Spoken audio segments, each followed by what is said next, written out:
हम मुझे वादा करते हैं कि अगले 10 दिन के अंदर आपके गांव में भीम आर्मी पाठशाला खोलने का काम करेंगे।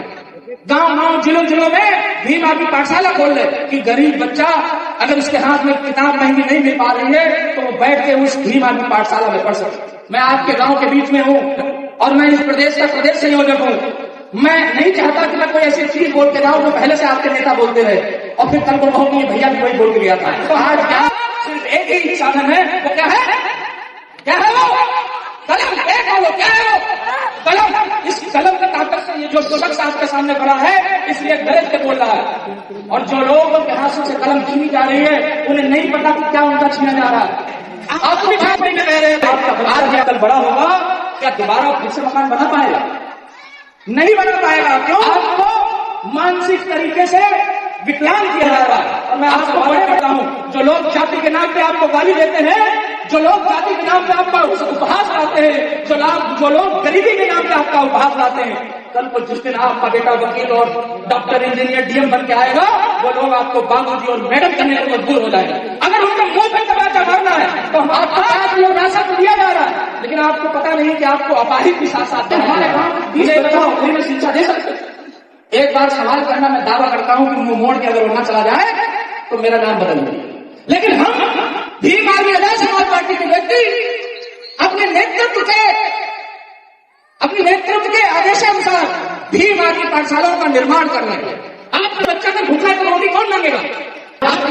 जगह पेड़ के नीचे मिल जाएगी, जगह मोहताज नहीं होती। शिक्षा पार्टी जिंदाबाद, जिंदाबाद। कि आपके गांव में आज माननीय राष्ट्रीय अध्यक्ष जी चल के आए हैं, मेरे हिसाब से आप सबको बहुत बड़ी ताकत मिली है। और जब माननीय अध्यक्ष जी को आप सुने उसके बाद सभी ग्रामवासियों से मैं चाहूंगा कि आप लोग उस समय खड़े होकर अध्यक्ष जी को ये जरूर आश्वासन दें कि हम लोग 4 जून को बिजनौर जरूर पहुंचेंगे, भाई चंद्रशेखर आजाद जी के और भाई विनय रतन सिंह जी के हाथों को मजबूत करेंगे। भीम आर्मी आजाद समाज पार्टी के कार्यों में आप सब भी शरीक होंगे। साथियों, मैं थोड़ी सी बात करना चाहता हूं, मैं आपको कनेक्ट करना चाहता हूं कि हम लोग यहाँ आज उपस्थित हुए इसका मूल कारण क्या है। एक शख्सियत आपके बीच में बैठी हुई है, मैं उन पर थोड़ा सा प्रकाश डालना चाहता हूं कि आप जब उन्हें सुने तो आपको ये पता हो कि आप जिन्हें सुन रहे हैं वो कोई साधारण शख्सियत नहीं। जैसे एक कहावत है कि इंसान तो हर घर में पैदा होते हैं लेकिन क्रांतिकारी जो है कुछ घरों में पैदा होते हैं। आज 2026 चल रहा, 1982 में सहारनपुर के एक गांव में एक शख्सियत पैदा होती है, यहाँ पर माएं और तमाम हमारी मातृशक्ति बैठी है। मैं आपसे जरूर चाहता हूं कि इस बात को आप समझिएगा कि 1982 में सहारनपुर में एक साधारण से परिवार में शख्सियत जन्म लेती है। और जैसे कि हर माँ बाप का सपना होता है कि मेरा बेटा पढ़ के कल नौकरी करे, व्यवसाय करे, लेकिन उस घर के पिता ने और माता ने अपने बेटे को नौकरी जाने में, व्यवसाय करने जाने में उन चीजों को रोक के बचपन से ये समझाया कि सबसे बड़ी पीड़ा है वो समाज की पीड़ा। तुम नौकरी कर लोगे, अच्छे कपड़े पहन लोगे, अच्छा मकान बना लोगे, अच्छी गाड़ी खरीद लोगे, लेकिन उसी दौर में जब तुम अपने घर में रोज बैठकर पनीर और पूड़ी खा रहे होगे, उसी समय में आपके गांव में आपका समाज का कोई बच्चा भूख से तड़प रहा होगा। कोई माँ अपना पेट काट के अपने बच्चे को आधी रोटी खिला रही होगी, और बेटा तुम्हें उस आधी रोटी को पूरी रोटी करना है, और जब तक तुम उस घर में रोटी न पहुंचा दो तब तक अपने लिए आरामदायक जीवन मत व्यतीत करना। वो शख्सियत आपके बीच में बैठी। वो कहावत है कि कुछ लोग तो जन्म से महान पैदा होते हैं, लेकिन कुछ लोग महानता हासिल करते हैं। और मुझे कहने में कोई अतिशयोक्ति नहीं है कि जो व्यक्ति आपके बीच में बैठा हुआ है उन्होंने अपने संघर्ष से महानता हासिल की है, इसलिए आज हम सब उनको सुनने के लिए यहाँ बैठे हुए हैं। हमारा सौभाग्य है, इस गांव का सौभाग्य, जनपद का सौभाग्य। आने वाले समय में जब ऐसी शख्सियत का नाम बड़ा बड़ा नहीं लिखा जाएगा तो आप भी अपने आप को प्रफुल्लित महसूस करोगे कि उस आंदोलन में उस शख्सियत के साथ में हम भी कदम से कदम मिला के चले। एक एक शख्स जो भीम आर्मी का, आजाद समाज पार्टी का बैठा हुआ, उस सब व्यक्तियों का इस संघर्ष में योगदान रहेगा, इस गांव के लोगों का भी योगदान रहेगा। लेकिन मेरे साथियों, जो हमारी चुप्पी है ना, वो हमारी नाकामी है। आज हमारे ऊपर ऐसे लीडर बैठे हुए हैं, ऐसे विधायक और सांसद बैठे हुए हैं जो आपके लिए नहीं लड़ रहे, जो सिर्फ अपने लिए लड़ रहे। और अपना कल भी कच्चे मकान में रह रहे थे, आप कल भी झोपड़ी में रह रहे थे, आज भी आप झोपड़ी में रह रहे। किसी ने आपको दिया पक्का मकान? क्या हाँ या ना बताओ? दिया पक्का मकान?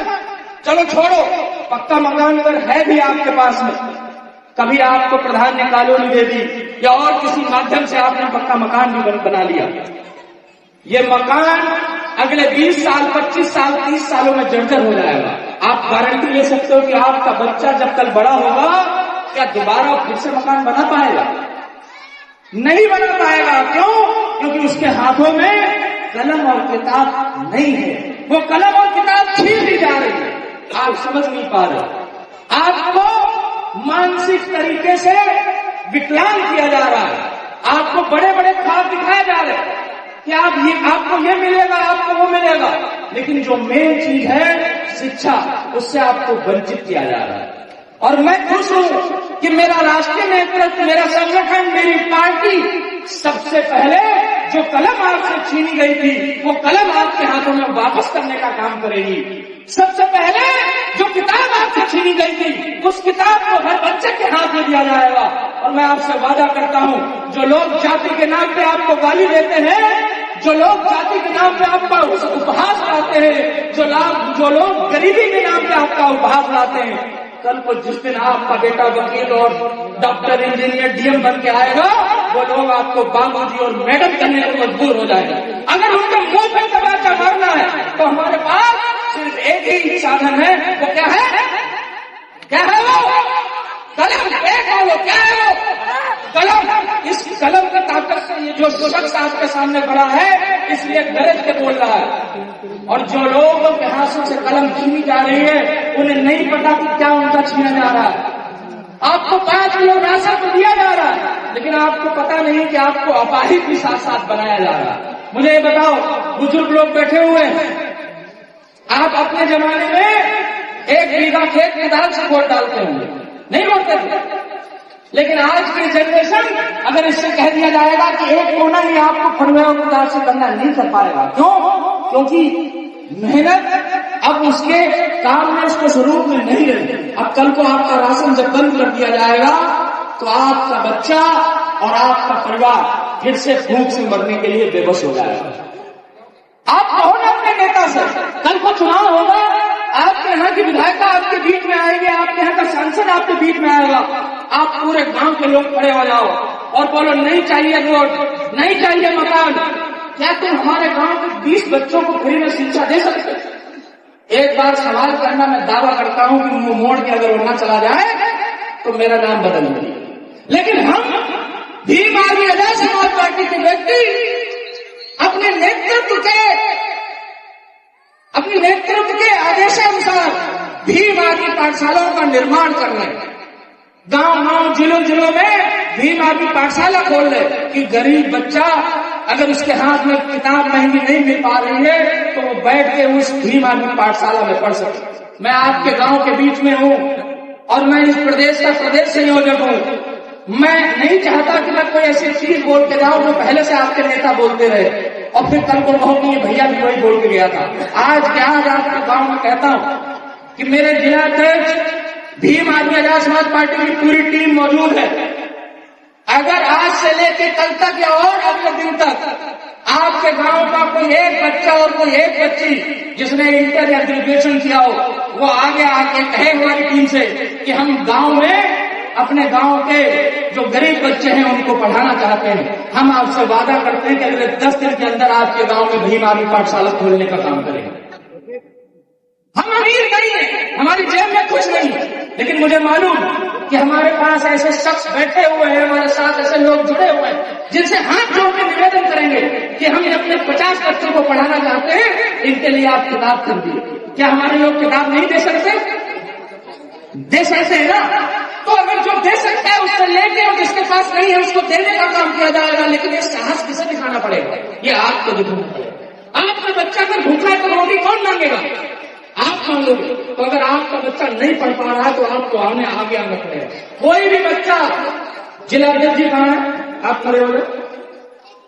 आप आजाद समाज पार्टी के जिलाध्यक्ष हैं और हमारी टीम जो है उस्मान सैफी जी को आप लोग अभी सुन ही रहे। तमाम लोग, जो भी लोग संभल के एक बार खड़े हो जाओ, इनके चेहरे आप देख लो, किसी से भी आप संपर्क करो। और अगर आपके पास के कोई लड़के या किसी बच्चे का फोन आता हो, वो कहता है कि हम इस गांव में पाठशाला खोलने का काम करते हैं, तो आप लोग, जो लोग आपके टीम में सक्षम लोग जुड़े हुए हैं, तत्काल प्रभाव से इंतजाम करिए। जगह कहीं किसी पेड़ के नीचे भी मिल जाएगी, जगह मोहताज नहीं होती, शिक्षा कहीं से भी ले सकते हैं। करेंगे आप लोग काम? करेंगे? अगर अभी भी नहीं बोल पा रहे हो तो बड़ी शर्म की बात है। मैं आपको पूरी की बात और कंबल की बात करता तो ताली बजा बजा के आप खुश हो जाते। मैं वो चीज दे रहा हूं जो आपकी पीढ़ी को सुधार सकती है। बोलो, करेंगे इंतजाम? हाथ दोनों बना करके बाहर आकर करेंगे इंतजाम? खोलेंगे हम लोग बीमारी पाठशाला, हम लोग बीमारी आजाद समाज पार्टी को मजबूत करेंगे। हम मेरे साथ जोरदार नारा लगाओ, भीम आर्मी जिंदाबाद, भीम आर्मी जिंदाबाद, आजाद समाज पार्टी जिंदाबाद, आजाद समाज पार्टी जिंदाबाद, भाई चंद्रशेखर आजाद जी जिंदाबाद, भाई वीरेंद्र सिंह जिंदाबाद। बहुत बहुत धन्यवाद। पूरी उम्मीद करता हूं कि आप लोग माननीय अध्यक्ष की बातों को बहुत ध्यानपूर्वक सुनेंगे और अगर आपके मन में कोई सवाल